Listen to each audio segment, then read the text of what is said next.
আসসালামু আলাইকুম সবাই কেমন আছেন। আমার আজকের রেসিপিতে থাকছে চিকেন বিরিয়ানি। তার জন্য প্রথমেই আমি দুটো আলু আগে থেকে কেটে রেখেছিলাম, সেই আলুগুলোকে একটু ভেজে নিলাম।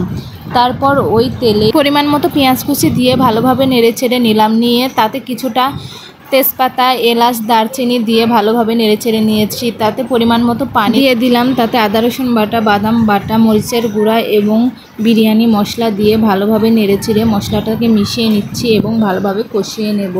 মশলাটাকে ভালোভাবে কষানো হয়ে গেলে ভেজে রাখা আলু এবং মুরগির মাংসগুলো আমি দিয়ে দিচ্ছি।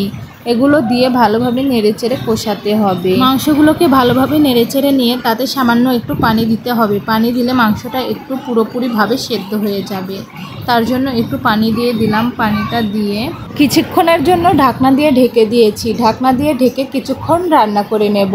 কিছুক্ষণ রান্না করে নিয়ে ঢাকনা উঠিয়েও আবার একটু নেড়েচেড়ে দেব।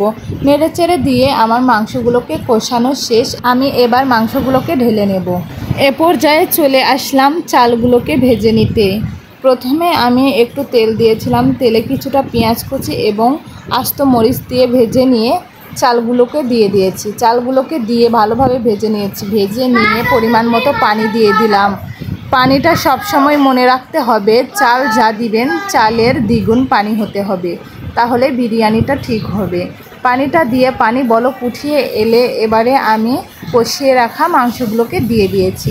মাংসগুলোকে দিয়ে একটু নেড়েচেড়ে নিয়ে ঢাকনা দিয়ে ঢেকে দেব। ঢাকনাটা উঠিয়ে আবারও একটু নেড়েচেড়ে দিচ্ছি। নেড়েচেড়ে দিয়ে এবারে ঢাকনা দিয়ে ঢেকে দমে বসিয়ে দেব। কিছুক্ষণ দমে রেখে দিয়েছিলাম, এবার ঢাকনা উঠিয়ে বিরিয়ানিটাকে আমি নামিয়ে নিচ্ছি। এই বিরিয়ানিটা একেবারে পারফেক্ট হয়েছে অল্প উপকরণে। এবারে আমি প্লেটে উঠিয়ে নিচ্ছি। আমার আজকের রেসিপিটা যদি ভালো লেগে থাকে তাহলে আমার পাশে থাকবেন। আল্লাহ হাফেজ।